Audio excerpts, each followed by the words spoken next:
श्री स्वामी समर्थ. स्वामी महाराजांच्या कृपेने तुमच्या सर्व इच्छा मनोकामना पूर्ण हो. उद्या आहे मार्गशीर्षमधील पहिला शनिवार. तसेच उद्या चंपाषष्ठी देखील आहे. या दिवशी जर आपण काही उपाय केले, काही सेवा केल्या तर त्या खूप खूप प्रभावी ठरतात. 2 डिसेंबरपासून मार्गशीर्ष मास सुरू झाला असून मार्तंड भैरव षडरात्र उत्सवाचाही प्रारंभ झाला आहे.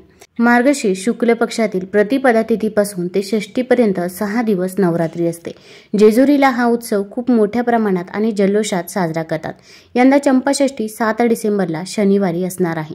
चंपाषष्ठीला खंडोबाची नवरात्र म्हणूनही ओळखले जाते. हा भगवान शंकरांच्या अवतारांपैकी एक आहे. हा सण प्रामुख्याने महाराष्ट्र आणि कर्नाटक राज्यात साजरा केला जातो. भगवान खंडोबाच्या मल्ल आणि मणी या 2 राक्षसांवर झालेल्या विजयाचे स्मरण म्हणून चंपाषष्ठी साजरी करतात. या राक्षसांचा पराभव करण्यासाठी शंकराने मार्तंड भैरवाचे रूप घेतले होते. हे युद्ध अवघ्या 6 दिवसांनी संपले. या दिवशी मार्गशीर्ष महिन्यातील षष्ठी तिथी होती. हा दिवस वाईटावर विजय म्हणून साजरा करतात. आता ही चंपाषष्ठी तिथी ही 6 डिसेंबरला दुपारी 12:05 सुरू होणार असून 7 डिसेंबरला सकाळी 11:05 समाप्त होणार आहे. मग आपल्याला उदय तिथीनुसार चंपाषष्ठी ही शनिवारी 7 डिसेंबरला साजरी करायची आहे. या दिवशी आपल्याला काही उपाय व काही सेवा करायची आहे. भरपूर वेळा आपल्या आयुष्यामध्ये अनेक अडचणी, अडथळे, संकटे असतात आणि ते काही संपायचं नाव घेत नाही. आता संकट येणारच नाही असं तर होणार नाही, पण आपण संकटाचा वेग मात्र नक्कीच कमी करू शकतो. तसेच आपण मेहनत तर घेत असतो, पण मेहनतीचे देखील आपल्याला पाहिजे तसे फळ हे काही केल्या मिळत नाही. मग आपल्या कष्टाला नशिबाची साथ मिळण्यासाठी, आपल्या आयुष्यातील दुःख, दारिद्र्य, गरिबी दूर होण्यासाठी या दिवशी कोणते उपाय करावे व कोणत्या सेवा कराव्या हे जाणून घेण्यापूर्वी तुम्ही चॅनलवरती नवीन असाल तर चॅनल लाईक करा व सबस्क्राईब देखील करा.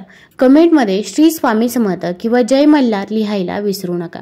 आता चंपाषष्ठीच्या दिवशी आपण सकाळी लवकरच उठायचं आहे. अगदी ब्रह्ममुहूर्तावरती उठलं तरी पण चालेल, कारण की आपण ब्रह्ममुहूर्तावरती जी काही पूजा करत असतो, जी काही सेवा करत असतो त्या सेवेचे आपल्याला कित्येक पटीने पुण्यफळ हे मिळत असते. कारण की त्यावेळेस वातावरणामध्ये देखील शांतता असते आणि आपण जी काही पूजा करतो त्या पूजेकडे देखील आपले लक्ष लागत असते. आता या दिवशी आपल्याला अंघोळीच्या पाण्यामध्ये देखील काही वस्तू टाकायचे आहे. या दिवशी पवित्र तीर्थस्थानी स्नान करणे याला खूप महत्त्व आहे, पण आपल्याला अशा ठिकाणी जाणे शक्य होत नाही. म्हणून आपण घरीच अंघोळीच्या पाण्यामध्ये काही वस्तू टाकायच्या आहे. तर आपण अंघोळीच्या पाण्यामध्ये 2 थेंब गंगाजल टाकायचे आहे. तसेच आपण चिमूटभर हळद देखील अंघोळीच्या पाण्यामध्ये टाकावी. हळद असेल किंवा अगदी तुमच्याकडे जेजुरीवरून आणलेला भंडारा असेल तर त्यामधील थोडासा भंडारा जर आपण अंघोळीच्या पाण्यामध्ये टाकला तरी पण चालेल. तसेच अंघोळीच्या पाण्यामध्ये काळे तीळ देखील टाकायचे आहे आणि एक खोबऱ्याचा तुकडा, अगदी छोटासा तुकडा असला तर तो आपल्याला अंघोळीच्या पाण्यामध्ये टाकायचा आहे. आता घरातील प्रत्येक व्यक्तीच्या अंघोळीच्या पाण्यामध्ये आपण या वस्तू टाकायच्या आहे. आपण जर या वस्तू टाकल्या तर आपल्यामध्ये जी काही नकारात्मकता आहे ती नकारात्मकता दूर होईल व आपल्यामध्ये देखील सकारात्मक ऊर्जेचा संचार होईल. अगदी घरामध्ये लहान बाळ असो किंवा वृद्ध व्यक्ती असो किंवा एखादी आजारी व्यसनाधीन व्यक्ती असेल तर त्या व्यक्तीच्या देखील अंघोळीच्या पाण्यामध्ये या वस्तू टाकाव्या. आता घरामध्ये अशा काही व्यक्ती असतात की त्या या गोष्टी ऐकण्यासाठी तयार नसतात किंवा त्यांचा विश्वास नसतो, तर त्यांच्या नकळत आपण या वस्तू टाकाव्या. या वस्तू टाकल्यामुळे आपल्यामधील नकारात्मकता ही नक्कीच दूर होईल. आपल्यावरील सर्व संकटे, अडचणी हे देखील दूर होत असतात. तसेच ज्यांना पण नोकरी व व्यवसायामध्ये अडचणी अडथळे येत असतील तर अशा व्यक्तींनी रोज अंघोळीच्या पाण्यामध्ये 2 थेंब मध टाकायचे आहे आणि मध टाकूनच आपण अंघोळ करायची आहे. यामुळे नोकरी व व्यवसायामधील अडचणी अडथळे दूर होत असतात. आता शनिवारी चंपाषष्ठीला आपल्याला कुत्र्याला देखील एक वस्तू खाऊ घालायची आहे.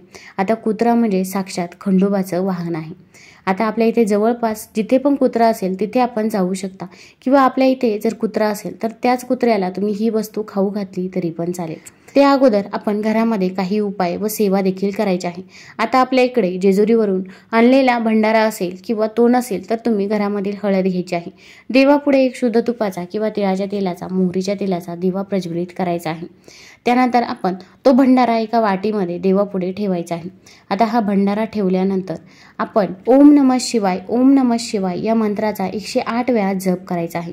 तसेच येळकोट येळकोट जय मल्हार या मंत्राचा देखील आपण 108 वेळा जप करायचा आहे. अगदी मनापासून आणि श्रद्धेने आपण हा जप करायचा आहे. अगदी ती जी काही हळदीची वाटी आहे, भंडारा आहे, तो तुम्ही उजव्या हातामध्ये घेऊन हा जप करू शकता. आता हा जप करून झाल्यानंतर आपल्या घरामध्ये खंडोबाचा टाक असेल तर तिथे आपल्याला ही वाटी ठेवायची आहे। खंडोबाचा टाक जर घरामध्ये नसेल तर तुमच्या घरामध्ये शिवलिंग असेल किंवा महादेवांचा फोटो असेल तर तिथे जरी ही वाटी ठेवली तरी पण चालेल। किंवा जर तुमच्याकडे भगवान भोलेनाथांचा फोटोही नसेल तर तुम्ही भगवान विष्णू व माता लक्ष्मी समोर ही हळदीची वाटी ठेवू शकता। आता यानंतर तुमची जी काही इच्छा आहे, मनोकामना आहे, ती तुम्ही भगवान भोलेनाथांना खंडोबांना सांगायची आहे। आता अगदी कठीणातली कठीण कोणतीही इच्छा असो, घरामध्ये पैसा येतो पण तो पैसा स्थिर राहत नाही, कुठेतरी वायफळ खर्च होऊन जातो किंवा आपण नुसते मेहनत तर घेत असतो पण मेहनतीचे देखील आपल्याला पाहिजे तसे फळ हे काही केल्या मिळत नाही। मुलांच्या अभ्यासामध्ये प्रगती होत नाही किंवा नोकरीमध्ये त्यांना यश मिळत नाही, घरामध्ये आजारपण सतत चालू आहे आणि घरामध्ये पैसा नसेल तर काहीही एक सुचत नाही, तर आपली आर्थिक टंचाई तसेच सर्व संकटे दूर होण्यासाठी आपण भगवान भोलेनाथांना आपली इच्छा मनोकामना मनापासून आणि श्रद्धेने सांगायची आहे। आता ही इच्छा मनोकामना सांगून झाल्यानंतर आपण त्यातील थोडासा भंडारा तिथे टाक आहे त्या टाकावरती लावायचा आहे। तसेच आपल्याला आपल्या घरामध्ये भंडारा टाकायचा आहे। आता भंडारा टाकत असतो तेव्हा आपण येळकोट येळकोट जय मल्हार या नावाचा जय जयकार करायचा आहे। अगदी घरामध्ये बेडरूममध्ये, किचनमध्ये, हॉलमध्ये आपण हा भंडारा टाकायचा आहे। आता चारही कोपऱ्यांमध्ये हा भंडारा टाकावा आणि हा उपाय करत असताना आपला मुख्य दरवाजा असेल, खिडकी असेल तर ती देखील आपल्याला उघडी ठेवायची आहे की ज्यामुळे आपल्या घरामध्ये जी काही नकारात्मक ऊर्जा आहे ती नकारात्मक ऊर्जा आपल्या घराच्या बाहेर जाईल व आपल्या घरामध्ये सकारात्मक ऊर्जेचा संचार होईल। आता हा भंडारा आपण घरामध्ये टाकल्यानंतर हा भंडारा आपल्याला रात्रभर तिथेच राहून द्यायचा आहे।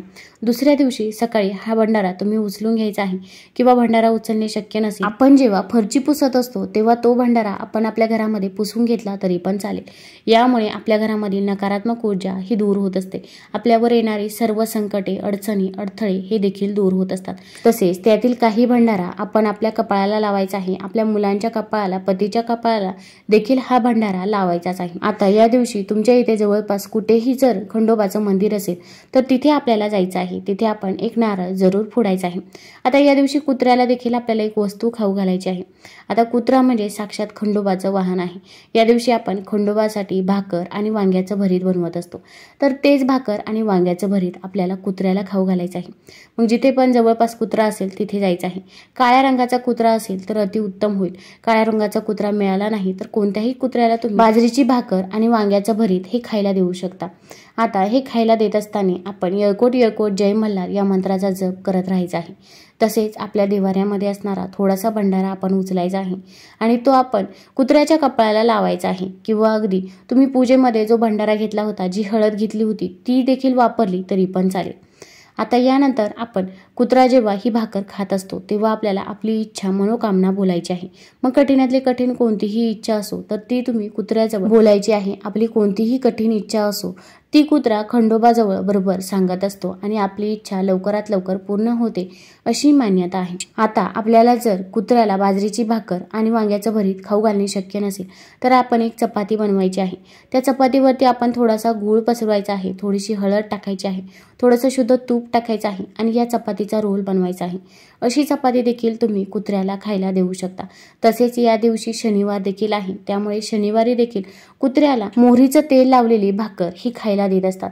यामुळे देखील शनिदेवांचा आशीर्वाद हा आपल्याला प्राप्त होतो व आपल्या आयुष्यात येणारी सर्व संकटे हे दूर होत असतात।